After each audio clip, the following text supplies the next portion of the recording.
Hello everyone, ये है second video respiratory system playlist का। तो हम बात करने वाले हैं मैकेनिक्स ऑफ ब्रीथिंग के बारे में। बेसिकली ब्रीथिंग में जो चेस्ट का एक्सपेंशन और कॉन्ट्रैक्शन हो रहा है, यानी जो पल्मोनरी वेंटिलेशन है, वो कैसे होता है, उसकी मैकेनिक्स क्या है, वो हम यहाँ पे डिस्कस करेंगे। बेसिक आइडिया हमें है कि जब चेस्ट एक्सपेंड करता है तो वॉल्यूम बढ़ता है, उसका प्रेशर ड्रॉप होता है with comparison to atmospheric pressure, और एयर का इंस्पिरेशन होता है and opposite occurs in contraction. तो उसी के साथ प्राइमरीली जो क्वाइट ब्रीथिंग होती है उसमें डायफ्राम का रोल होता है, यानी सिर्फ डायफ्राम के कॉन्ट्रैक्ट होने की वजह से और अप एंड डाउन डायमीटर बढ़ने की वजह से उससे इतना वॉल्यूम इंक्रीज हो जाता है कि अंदर एयर आ सके जो नॉर्मली हमें चाहिए।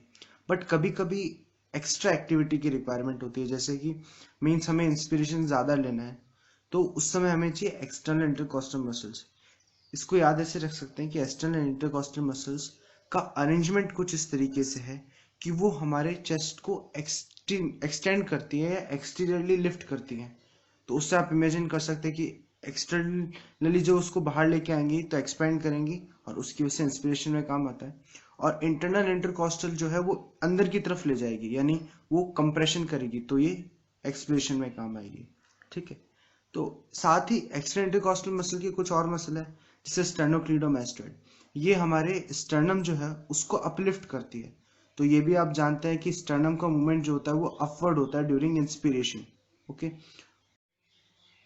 और सेरेटस एंटीरियर ये रिब्स को अपलिफ्ट करता है। ये मूवमेंट होता है बकेट हैंडल मूवमेंट। जैसे आप जानते हैं कि बकेट का जो हैंडल है, जब हम उसको ऊपर उठाते हैं, मतलब कोई मान लीजिए हैंडल बकेट नीचे रखी हुई है और उसका हैंडल साइड में है, तो इसको आप हैंडल को पकड़ के खींचते हैं, तो एक आर्क बनाते हुए जो आर्क तो ऑलरेडी वो हैंडल है, वो एक 3D में एरिया बनाते हुए जो आता है, तो उस तरीके से रिब्स जो हैं वो अपने कर्वेचर को सेम रखते हुए डायरेक्शन चेंज करती हैं। तो पहले वो थोड़ी नीचे की तरफ होती है और वो पूरी हॉरिजॉन्टल हो जाती हैं। ठीक है। तो उसकी वजह से जो लेफ्ट टू राइट डायमीटर है वो भी इंक्रीज होता है। इसी के साथ एलेनेजे जो मसल है, ये नोजेस की नॉस्ट्रल्स की फ्लेयरिंग करवाती है ताकि एयर्स को इजीली अंदर लिया जा सके। अब बात करते हैं फोर्सफुल एक्सपीरेशन की। इसमें रेक्टस एब्डोमिनस, ऑब्लिक्स जो एब्डोमिन की ऑब्लिक मसल्स है, और इंटरनल इंटरकॉस्टल मसल्स काम आती है। यहाँ पे इम्पॉर्टेंट ये है कि जो एब्डोमिन की मसल्स हैं या एब्डोमिन वॉल की मसल्स हैं, वो कंप्रेस जब होती हैं तो डायफ्राम को और ऊपर की तरफ धकेलती है ताकि एक्सपीरेशन हो सके। ओके। अब एक सवाल कि इसके आगे हाइपर वेंटिलेशन क्यों लिखा। मीन जब हाइपर वेंटिलेशन होगा, जब ब्रीथिंग रेट बढ़ेगा, तो इन मसल्स का यूज आएगा, क्योंकि इंस्पिरेशन ऑलरेडी एक्टिव प्रोसेस है, तो उसका ड्यूरेशन कम नहीं किया जा सकता। तो जो पैसिव या स्लो प्रोसेस है, यानी ये एक्सपिरेशन का जो प्रोसेस है, इसका ड्यूरेशन कट किया जाएगा। ठीक है। मतलब ये पैसिव है तो इसको एक्टिव बना के इसका ड्यूरेशन कट कर दिया जाएगा ताकि फास्ट ब्रीथिंग हो सके। तो उस समय ये मसल्स यूज आती है, इसलिए हाइपर वेंटिलेशन में इनका ज्यादा रोल है। अब बात करते हैं प्रेशर्स की कि कौन कौन से प्रेशर एक्ट कर रहे हैं लंग्स के अंदर। तो first is intraannular, second is pleural and third is atmospheric, या जो थोरेसिक सरफेस जो है, थोरैक्स के सरफेस पे जो प्रेशर है। अब बाहर तो आप जानते हैं कि 0 या 760 mm ऑफ एच होगा। 0 इसलिए लिया है क्योंकि इसको हम रेफरेंस मानते हैं, बाकी दोनों प्रेशर इसके करस्पॉन्डेंट ही होंगे। ठीक है, इसके रेफरेंस में होंगे। नाउ इंट्राएल्वुलर प्रेशर, ये यूजुअली 0, यानी सेम कि हमारा ग्लॉटिस जो एपिग्लॉटिस वो ओपन रहता है और एटमॉस्फेरिक प्रेशर बना हुआ रहता है। अगर हम सांस नहीं ले रहे हैं तो वो प्रेशर 0 रहेगा। इंस्पिरेशन के लिए अगर वो प्रेशर -1 सेंटीमीटर ऑफ H2O भी होता है तो इंस्पिरेशन हो जाता है, और +1 हो जाता है centimetre of H2 with respect to ATM, तो एटमॉस्फेरिक प्रेशर, तो वो एक्सपिरेशन हो जाएगा। इंपॉर्टेंट यहाँ पे है इंट्राप्लूरल प्रेशर, या जिसको सिर्फ प्लूरल प्रेशर बोलते हैं। ये -5 टू -7.5 सेंटीमीटर ऑफ H2 होता है। इसका रीजन क्या है वो मैं आगे बताऊंगा, बट ये नेगेटिव प्रेशर बहुत इंपॉर्टेंट है। ठीक है। अब यहाँ पे ट्रांसपल्मोनरी प्रेशर भी आता है। ये बेसिकली डिफरेंस है दो प्रेशर्स का, A and B. A and B का जो डिफरेंस है, यानी इंट्राएल्वुलर और प्लूरल प्रेशर्स का जो डिफरेंस है, उसको बोलते हैं ट्रांसपल्मोनरी प्रेशर। ये प्रेशर ही रेस्पॉन्सिबल है एयर के अंदर आने के लिए और डिफ्यूजन जैसी चीजों के लिए। इसी तरह ए माइनस सी या फिर बी माइनस सी भी कुछ प्रेशर्स होते हैं, इनका नाम होता है ट्रांसम्यूरल प्रेशर्स, मतलब इन तीनों को ट्रांसम्यूरल प्रेशर बोलते हैं। दो के बारे में हम थोड़ा आगे डिस्कस करेंगे। अब बात करते हैं जो कॉन्सेप्ट की कि ये नेगेटिव प्रेशर कैसे हैं, कौन सा प्रेशर किधर लग रहा है। ये डायग्राम यहाँ पे है, ये बेसिकली लग सकता है आपको मैकेनिक्स का डायग्राम होगा, बट समझिए ये लंग्स हैं जो कि इनवर्ड मूवमेंट करना चाहते हैं, यानी हमारी बॉडी में लंग्स को जबरदस्ती एक्सपेंड करके रखा गया है, वो अंदर जाना चाहते हैं। ओके, जो हमारी थोरेसिक केज है या जो हमारा पूरा थोरेक्स के ये रिब्स वाला पोर्शन, बीच की muscles and all that cavity है, वो एक्चुअली कंप्रेस्ड है, वो वापस एक्सपेंड होना चाहती है। ठीक है, तो उसका प्रेशर इस तरफ है, और इन दोनों के बीच में जो प्लूरा है उसको हुक कर दिया गया है, एंकर कर दिया गया है दोनों साइड से। तो मतलब लंग्स अंदर जाना चाह रहे हैं, थोरेक्स बाहर जाना चाह रहा है, और बीच में प्लूरा डाल दिया, तो उसकी वजह से नेगेटिव प्रेशर है प्लूरा में। इट्स अ रीजन फॉर कि why pleura have a negative pressure. Pleura में नेगेटिव प्रेशर क्यों है, उसका रीजन यही है कि एक साइड से तो लंग्स कॉन्ट्रैक्ट करके अंदर जाना चाह रहे हैं, सिकुड़ना चाह रहे हैं, और एक तरफ थोरेक्सिक कैविटी एक्सपेंड करना चाह रही है, तो ये दोनों स्ट्रेच कर रहे हैं प्लूरा को, और ये एक तरीके की स्टेबल पोजीशन है। मींस तीनों अपने अपने स्टेबल पोजीशंस में है, इसमें से एक दो में जो चेंज होगा उसकी वजह से इंस्पिरेशन और एक्सपिरेशन हो जाएगा। ओके, तो मैं समझता हूँ कि आपको इसे समझ में आ गया हो कि ये प्रेशर्स क्या है और किस तरह काम कर रहे हैं। इसमें एक पॉइंट लिखा है कि ग्रेविटी डिपेंडेंट है ट्रांसपल्मोनरी प्रेशर। उसका रीजन ये है कि थोरेक्स जो हमारा या लंग्स का अरेंजमेंट है वो वर्टिकल है, मींस वो टॉप टू बॉटम है, तो वहाँ पे gravity all over the area equal नहीं है। बेसल रीजन्स में ज़्यादा एयर जाती है क्योंकि वो ग्रेविटी डिपेंडेंट है। ओके, तो वहाँ पे ट्रांसपल्मोनरी प्रेशर कम है। इसका बहुत अच्छा लॉजिक आएगा जब मैं आगे कंप्लाइंस समझाऊंगा। तो अभी तक के लिए आपको शायद ये समझ में आ चुका होगा कि इस तरह प्रेशर्स हैं। इस डायग्राम को आप देख सकते हैं। नाउ नेक्स्ट स्लाइड, बात करते हैं कंप्लाइंस की। तो कंप्लाइंस कुछ भी नहीं, delta we by delta P है, यानी पर यूनिट प्रेशर चेंज पे कितना वॉल्यूम चेंज होता है। ओके, तो पहले मैं आपको न्यूमेरिकल वैल्यू बता देता हूँ ताकि आपको फील आ जाए। कंप्लाइंस ऑफ लंग्स, लंग्स का क्यों लिखा है वो आगे बताता हूँ। 200 ml ऑफ एयर, ये वॉल्यूम चेंज है, पर centimetre of H2O trans pulmonary pressure. Means जो कंप्लाइंस है वो हम किसी एब्सोल्यूट प्रेशर जैसे इंट्राएल्वुलर इंट्राप्लूरल के रेस्पेक्ट में नहीं निकालेंगे, वो हम निकालेंगे ट्रांसम्यूरल प्रेशर के रेस्पेक्ट में। तो यहाँ पे जब हम कंप्लाइंस ऑफ लंग्स की बात करेंगे तो ट्रांसपल्मोनरी प्रेशर लिया है A माइनस बी। जब हम कंप्लाइंस ऑफ थोरेसिक कैविटी बात करेंगे तब हम लेंगे A B minus C. Means ये भी एक ट्रांसम्यूरल प्रेशर है।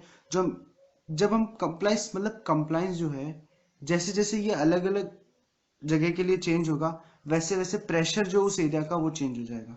ओके, अब कंप्लाइंस ऑफ लंग सबसे इंपॉर्टेंट है क्योंकि ये इसमें एयर फिल होगा। तो इलास्टिक टिश्यू ऑफ लंग जो है और सरफेस टेंशन, ये दो चीजें हैं जो रेस्पॉन्सिबल है कंप्लाइंस के लिए। मींस प्रेशर चेंज से कितना वॉल्यूम आएगा वो इन दो चीज पे डिपेंड करता है। First is elastic tissue and second is surface tension. Elastic tissue जो बना इलास्टिन और कोलेजन से, ये 1/3 रेस्पॉन्सिबल है फिलिंग ऑफ लंग्स के लिए, यानी कितना वॉल्यूम आएगा। ये इलास्टिक टिश्यू की वजह से जो स्ट्रेच डेवलप हो रहा है उसमें 1/3 रोल इसका है और 2/3 रोल सरफेस टेंशन का है। अब आपको बात का फील नहीं आया क्या 1/3 क्या 2/3। तो लंग्स में भरते हैं पानी। पानी भरने से हम जानते हैं कि जो प्रेशर बबल के अंदर था, सरफेस टेंशन क्या है कि जस्ट एक बबल है जिसके अंदर की साइड प्रेशर लगता है, हमने फ्लूइड मैकेनिक्स में पढ़ा है यूजी टाइम पे। तो लेट सपोज लंग्स के अंदर पानी भर दिया और हमने सरफेस टेंशन को वाइप आउट कर दिया, तो जो हमारे लंग्स हैं उनको एक्सपेंड करने के लिए अब 3 गुना ज्यादा प्रेशर लग रहा है। मींस कंप्लाइंस कम हो गया।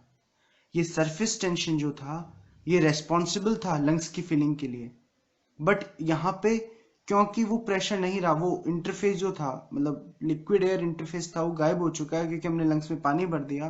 तो उसकी वजह से प्रॉपर एक्सपेंडिंग जो है वो कराने के लिए 3 गुना ज्यादा प्रेशर लग रहा है, मतलब लंग्स ढंग से एक्सपेंड नहीं हो पा रहे हैं। ओके, आई होप मेरी बात आपको समझ में आ गई होगी। अब 1/3 और 2/3 यही है कि 3 गुना ज्यादा प्रेशर लगता है। दैट मीन्स कि जो इलास्टिक और कोलेजन फाइबर्स हैं वो सिर्फ 1/3 के लिए रेस्पॉन्सिबल थे, बाकी सारी फिलिंग जो लंग्स की करवा रहे थे वो सरफेस टेंशन फोर्सेस करवा रहे थे। ओके, जस्ट कंप्लायंस रिमेंबर करने के लिए delta we by delta P. Pressure आएगा जिस जगह की कंप्लायंस लेोगे, लंग्स लेोगे तो ट्रांसपल्मोनरी प्रेशर, थोरेसिक कैविटी लेोगे तो ट्रांसथोरेसिक प्रेशर। अब सरफेस टेंशन पे आ जाता है। काफी इंटरेस्टिंग टॉपिक है, रेस्पिरेटरी सिस्टम में काफी बार डिस्कस होता है, अलग अलग जगह कॉन्सेप्ट काम आता है। Surface tension is equals to 2T/R। Fluid mechanics से हम जानते हैं कि अंदर की तरफ एक फोर्स लगता है जहां पे भी एयर और वाटर का इंटरेक्शन होता है। ओके, एयर या कोई भी लिक्विड का हो। सरफेक्टेंट क्या है? अगर सरफेक्टेंट के बारे में एक बात याद रखनी तो वो है कि सरफेस टेंशन को कम करता है। Okay, and collapsing of lungs को प्रिवेंट करता है। इसको कौन सिक्रीट करता है? Type 2 alveolar cells. यहाँ पे कंट्रोवर्सी बहुत यूजुअली आती है कि 10% ये सरफेस एरिया का है, means 10% of alveolar surface area is covered by type 2 pneumocytes. But अगर नंबर या कॉम्पोजिशन की बात करें, मतलब टोटल एल्वुलाई में सेल्स कितने हैं, तो 85% टाइप 2 न्यूमोसाइट है और बाकी टाइप 1 न्यूमोसाइट सिर्फ 15% है। ओके, बट उनका डिस्ट्रीब्यूशन इस तरीके से है कि वो सरफेस एरिया पे नहीं है, वो सरफेस पे नहीं है इसलिए वो सरफेस एरिया में कंट्रीब्यूट नहीं कर रही। ओके, नाउ इसका composition, lipid, proteins and ions. Lipid में इंपॉर्टेंट नाम डाइपामेटाइल फॉस्फेटाइल कोलिन। प्रोटीन्स में आप रखें तो नाम याद रखना चाहते रखें, वरना कोई दिक्कत नहीं है। आयंस में कैल्शियम है। यहाँ पे एक डाटा दे रखा है कि अगर सरफेस टेंशन वाटर का जो होता है वो 75 डाइन पर सेंटीमीटर होता है, जबकि एल्वुलर फ्लूइड में ऑलरेडी कुछ कॉम्पोजिशन ऐसा है कि 50 डाइन पर सेंटीमीटर है। और जब सरफेक्टेंट इसमें प्रेजेंट होता है एल्वुलर फ्लूइड के अंदर, तो इसका सरफेस टेंशन 50 to 5 आ जाता है, यानी 5 से 30 मैक्सिमम रेंज है। अराउंड 5-10 गुना ये प्रेशर ड्रॉप हो जाता है, तो सरफेस टेंशन इतना कम हो जाएगा अगर सरफेक्टेंट प्रोड्यूस होगा तो। ओके, अब RDS, रेस्पिरेटरी डिस्ट्रेस सिंड्रोम, काफ़ी इंपॉर्टेंट डिजीज, काफ़ी बार एग्जाम्स में आती है। तो बेसिकली किसी भी एज में हो सकती है, बट मोर कॉमन जो हम देखते हैं वो इन्फेंट्स में होती है, प्री मैच्योर बेबीज जो होते हैं उनमें होती है। रीजन क्या है कि अगर एल्वुलाई का रेडियस कम होगा तो 2T/R फॉर्मूला से अंदर जो प्रेशर क्रिएट होगा सरफेस टेंशन की वजह से वो ज्यादा होगा, और कोलैप्स होने के चांसेस, कोलैप्स मतलब बंद होना होता है, सिकुड़ के इकट्ठा हो जाना, वो ज्यादा होंगे क्योंकि सरफेस टेंशन है। अब इसका एक और रीजन हो सकता है कि सरफेक्टेंट सिक्रीशन बहुत कम हो। याद रखें, सिक्रीशन। एम्ब्रियोलॉजी में कंट्रोवर्सी आ जाती है क्योंकि वहां पे फॉर्मेशन का टाइम लिखा है कुछ 18 वीक्स के आसपास, और जबकि यहाँ अराउंड 20 to 32 वीक्स तक वो सिक्रीट होता है। वहां फॉर्म होता है, यहाँ सिक्रीट होता है, मतलब फॉर्म होना पहले स्टार्ट हो जाता है, सिक्रीट वो एल्वुलाई में नहीं होता टिल 7th मंथ। तो अगर 7th मंथ अचीव नहीं किया बेबी ने तो वो अभी तक सरफेक्टेंट उसके लंग्स में नहीं है, और वैसे में काफ़ी सीरियस प्रॉब्लम होती है, इवन ये काफ़ी फैटल कंडीशन है।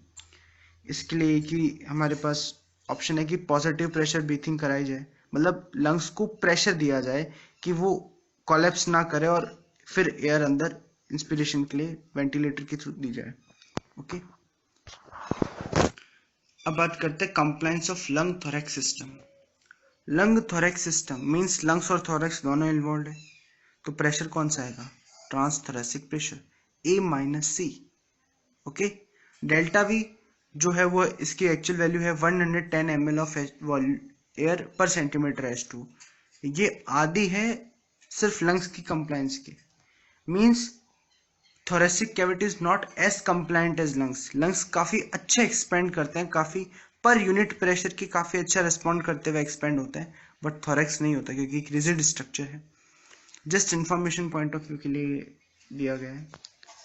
फैक्टर्स की बात करें कि फैक्टर्स जो कंप्लायंस किन पर डिपेंड करती है, कंप्लायंस कैसे चेंज होती है, तो उसके लिए आप याद रखें, अगर एजिंग होती है या अस्थमा या एम्फाइसीमा, तीनों चीज में क्या कॉमन है बताते हैं, इसकी वजह से कंप्लायंस बढ़ती है।